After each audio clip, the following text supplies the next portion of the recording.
ಹಚ್ಚಿದರೆ ವಾಸನೆ ಬರುತ್ತದೆ ಅಂತ ಎಂದು ಹಣೆಗೆ ತುಪ್ಪ ಹಚ್ಚಿದ್ದೀರಿ. ನೀವು ಹೇಳಿರೋದು, ನಾನು ಹೇಳಿರೋದು ನಿಮಗೆ. ಹೌದಪ್ಪ, ನಾನೇ ಹೇಳಿರೋದು ನಿಮ್ಗೆ.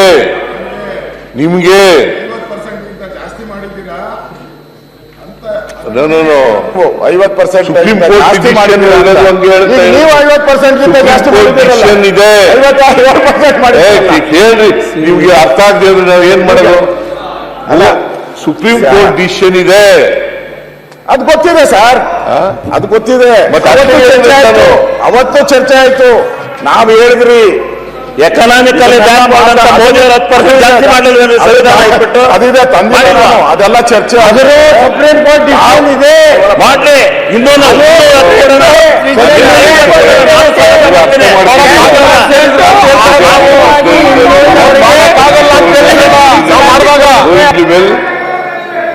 ಇದನ್ನೆಲ್ಲ ಕಾನೂನಿನಲ್ಲಿ ಸುಪ್ರೀಂ ಕೋರ್ಟ್ 50% ಜಾಸ್ತಿ ಮಾಡಬಾರದು. ಈಗ ಏನಾಗ್ತದೆ, 50ರಿಂದ 56% ಆಗುತ್ತೆ. ಸುಪ್ರೀಂ ಕೋರ್ಟ್ ಡಿಸಿಷನ್ ಹೇಳಿದೆ ನಾನು ಅಷ್ಟೇ, ಈ ತರ ಇದೆ, ಸಲಹೆ ಕೊಟ್ಟಿದೆ, ಡಿಸಿಷನ್ ಈ ತರ ಇದೆ. ಇನ್ನೊಂದ್ಸಾರಿ ಹೇಳಿರ್ತೀನಿ ನೋಡಿ. ನಾನೇ ಸುಪ್ರೀಂ ಗೊತ್ತಾಗೋದಿಲ್ಲ. ಸೊ 50% ಮುಖ್ಯಮಂತ್ರಿಗಳೇ 10% ಏನು ಆರ್ಥಿಕವಾಗಿ ಕೂತ್ಕೊಳ್ಳಿ, ಅದನ್ನು ಸುಪ್ರೀಂ ಕೋರ್ಟ್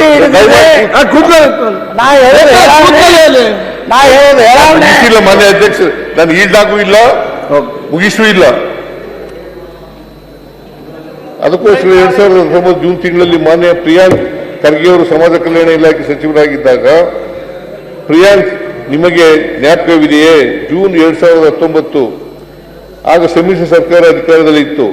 ಆಗ ನ್ಯಾಯಮೂರ್ತಿ ನಾಗಮೋಹನ್ ದಾಸ್ ಅವರ ಅಧ್ಯಕ್ಷತೆಯಲ್ಲಿ ಒಂದು ಆಯೋಗ ರಚನೆಯಾಯಿತು. ಅವರು 2020 ಜುಲೈ ತಿಂಗಳಲ್ಲಿ ಒಂದು ವರದಿ ಕೊಟ್ಟರು.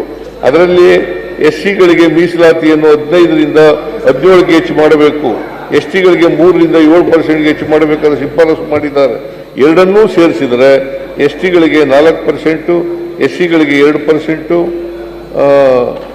ಎಸ್ಟಿಗಳಿಗೆ 4%, ಎಸ್ಸಿಗಳಿಗೆ 2%, ಒಟ್ಟು 6% ಹೆಚ್ಚಾಯಿತು.